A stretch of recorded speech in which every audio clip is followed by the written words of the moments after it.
Alright, so the next topic that we're covering is trig equations in degrees. So we're going to do a little refresher. We're going to go over everything that we've learned so far on angles and degrees. So here it says convert degrees to radians. Round your answer to the nearest 3 decimal places.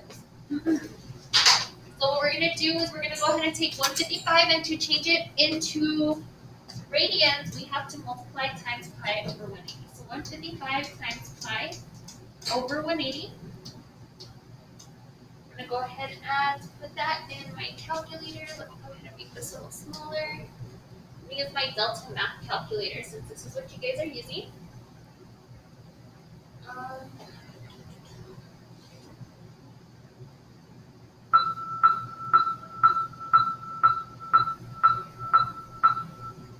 There. All right. So I'm going to go ahead and do 155 over 180. And then I'm going to go ahead and have them change the fraction, change it to a fraction. It says the decimal is 31 over 36. So this would be 31 over 36 pi. Now it does tell me to round to, let's see how many decimal places, 3 decimal places. So as a decimal, this would be 0.861. Okay, now let's go ahead and do negative 72 degrees. So we're going to go ahead and do negative 72 over 180.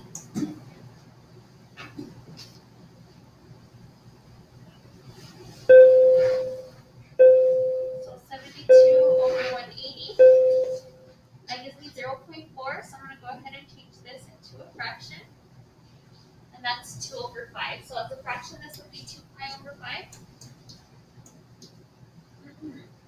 And as a decimal, it would be 0.4. Okay, now we're going to convert radians to degrees, round to the nearest degree. So 5.8, instead of multiplying times pi over 180, we're going to multiply times 180 over pi. So I'm going to go ahead and put that in my calculator.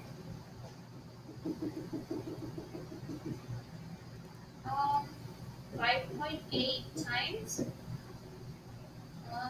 pi over 180. And should I give you, oh, I did it backwards. It should be 180 over pi.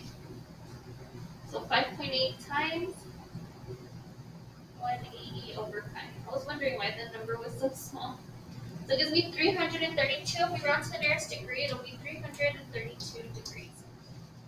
All right, next is 0.324. So here I'm going to put 0.324 times.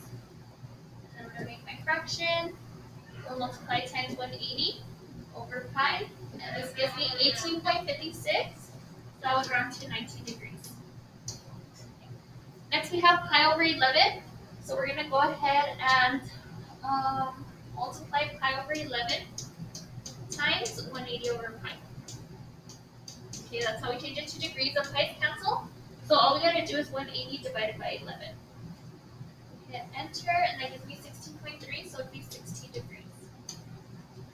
And then the last one, 5 pi over 4. To change it to degrees, we're going to multiply times 180 over pi. The pi's cancel. We're going to do 5 times 180. And then divided by 4. And that gives me, 5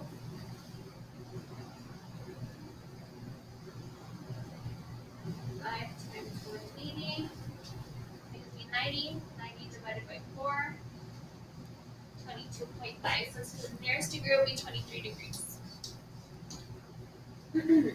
All right. Finding values of trig functions using a calculator. Important notice, always put your calculator in the correct mode before finding any trig values in your calculator. So if they give it to us in degrees, we need to make sure we put in the calculator in degrees. So on our Delta Math calculator, the degree button needs to be green. Okay, that means that it's in degrees. So we do sine of 30. 30, we hit enter, and it gives us 0.5. Here it tells us cosine of 47.2. So cosine of 47.2, enter. That gives me 0.679. 0.679. Now, tangent of negative 5 pi over 8, that's going to be in radians. So I'm going to put my calculator in radians, and I'm going to press tangent of negative 5 pi over 8. That gives me 2.414. Okay. Now, cosine of pi over 11. So functions, we're still in radian mode. Cosine of pi over 11. Enter, that gives me 0.959. Next is going to be tangent of 3 pi over 2. So I'm in radians, 3 pi over 2. Enter, that gives me 5.444. 5.44 is 3, but the 3 rounds up to 4. Alright, now for a reciprocal function. So if we have secant, we don't have a secant button in our calculator. So the opposite of secant is cosine, so we have to input it as 1 over cosine of 24. Okay, this is in degrees. So I'm going to go ahead and do 1 over. I'm going to make sure this is in degrees, and I put cosine of 24. Teachers, excuse me, interruption. Teachers, the principal said that we have a department meeting. We had it last week. Mr. Barraza did that one. So this week, we're going to have it one until next week. I apologize for the mistake. Thank you. All right. The next one's cotangent. So here, opposite of cotangent is tangent. So it's going to be 1 over tangent of negative 206.7. So that's how we put it in the calculator. So here, 1 over, make sure I'm still in degrees, tangent of negative 206.7. Get enter, that gives me negative 1.988. All right, next is cosecant. So the opposite of cosecant is sine. So we have 1 over sine of pi over 12. So this time we're in radians. I need to make sure my calculator is in radians when I input this. So we do 1 divided by, and I change it to radians, sine of pi over 12. This gives me 3.863, but the 3 is going to round to a 4. And last, cotangent. The opposite of cotangent is tangent of pi over 7. Again, this is in radians, so we need to make sure that our calculator is in radians.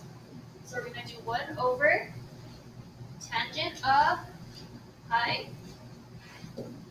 over 7.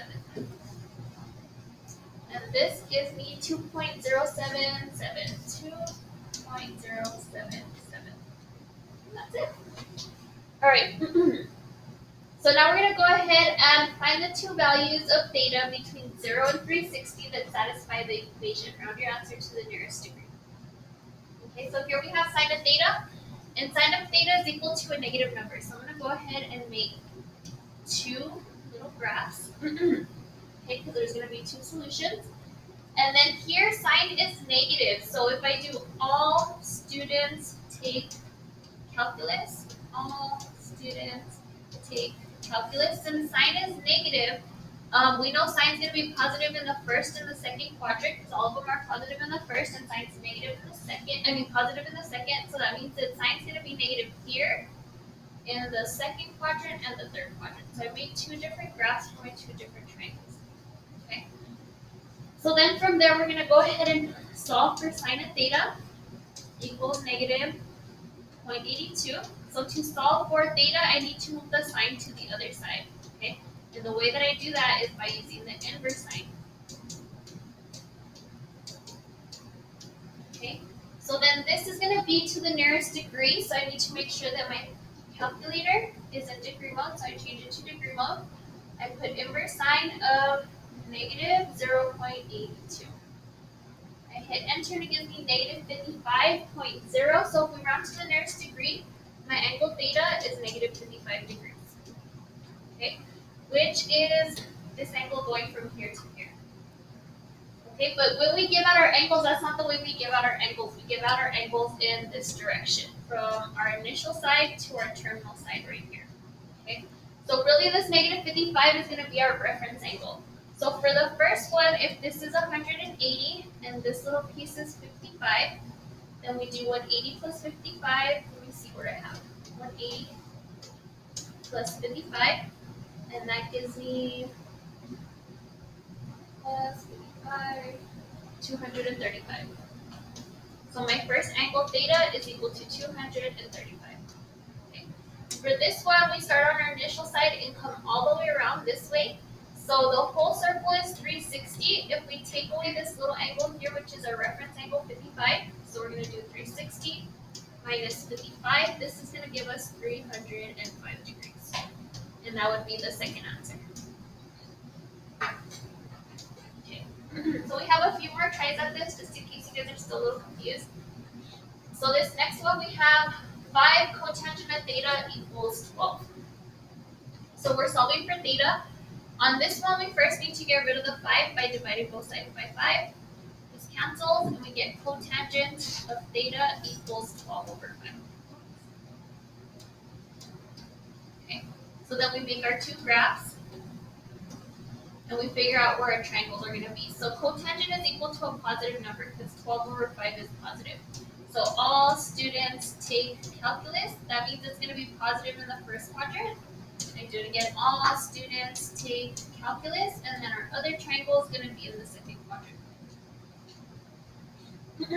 All right, so in my calculators, I'm going to go ahead and solve for my cotangent of theta of 12 over 5. So I need to move the cotangent to the other side by using inverse cotangent of 12 over 5. So then I can't put it in my calculator like that because we don't have an inverse cotangent button. So what I'm going to do is I'm going to do inverse tangent and then just flip the fraction, 5 over 12. Okay. So I go here, functions, inverse tangent of 5 over 12. Enter, that gives me 22.6, so that means my angle theta is equal to 22.6 degrees. Okay, which indeed it is this one that's in the first quadrant because that's going to be the little reference angle, so that one will be one of the answers. But the other answer, if we start here and come all the way around this way, we need to figure out what that number is. So if this is 180, and this angle in here is 22.6, that would round to 23. To find that one, we do 180 plus the 23, and that gives us 203 degrees. Okay, so our first angle that's in the first quadrant is 22.6. The other one is 203. All right, the next one here, let me erase this, I got in the way. So here we have 3 cosine plus 9 equals 7. So we're going to go ahead and get the cosine by itself first. Subtract the 9. This cancels, we get 3 cosine of theta equals 7 minus 9 is negative 2. We divide by 3. We get cosine of theta equals negative 2 over 3. Okay, so here cosine is equal to a negative number. So I'm going to go ahead and make my two graphs.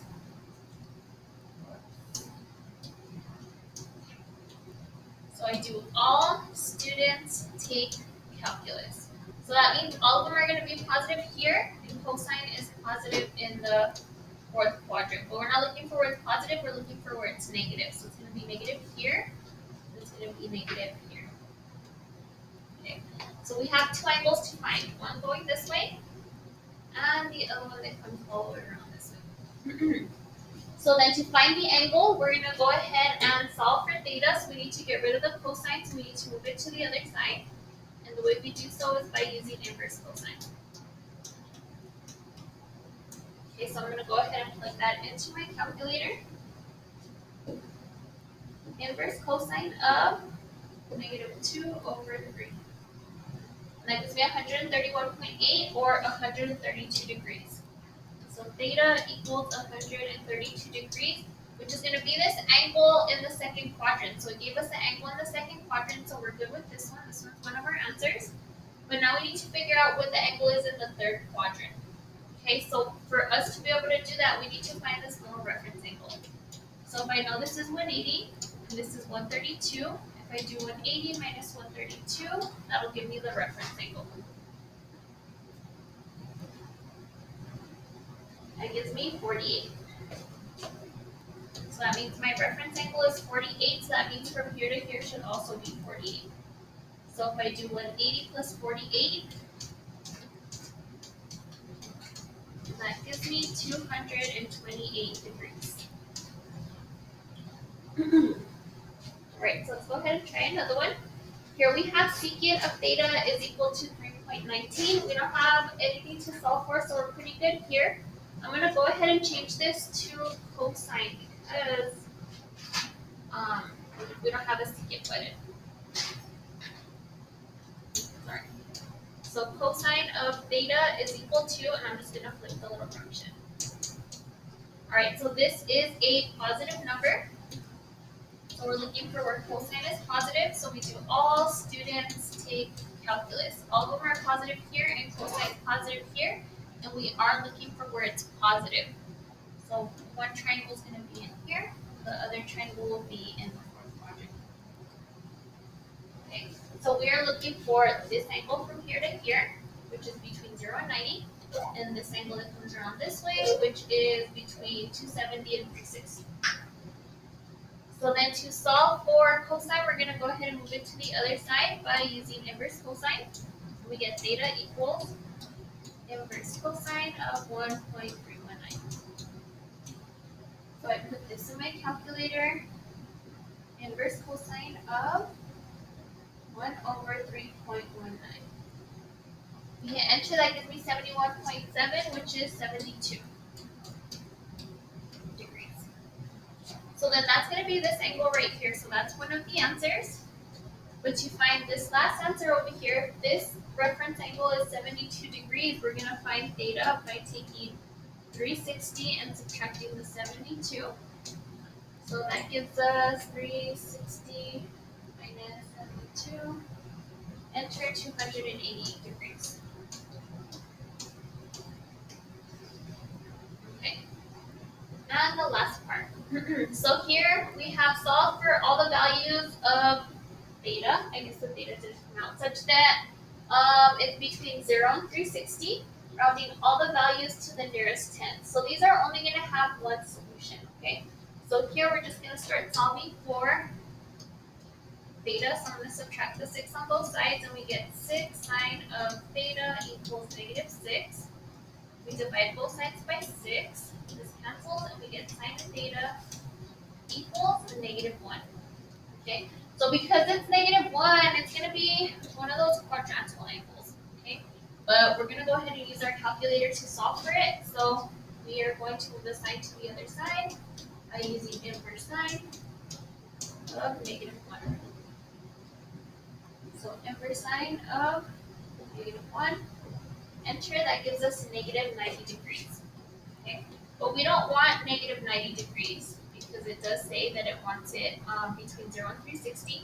This number going around this way is 217. So theta equals 270. And the last one. So here, 2 cosecant of negative 2. I'm going to go ahead and start solving for theta by adding 2 to both sides. We get 2 cosecant of theta equals 0 plus 2 is 2. We divide both sides by 2. This cancels. And we get cosecant of theta equals 2 divided by 2 is 1. Okay. This is also going to be a quadrantal angle. Whenever it's 1 or 0, it's going to be one of your quadrantal angles for sine, cosine, secant, and cosecant. So let's go ahead and do the inverse cosine. If you're not sure, you can just do the inverse, but we can't use inverse cosecant. You need to change it to sine. So sine of theta equals, we flip the 1 and it gives us 1. Okay, so now we're ready to do inverse sine of 1. We put that in our calculator. Enter, and that gives us 90. So that means theta equals 90. We don't have to change it because it is between 0 and 360. And that's it.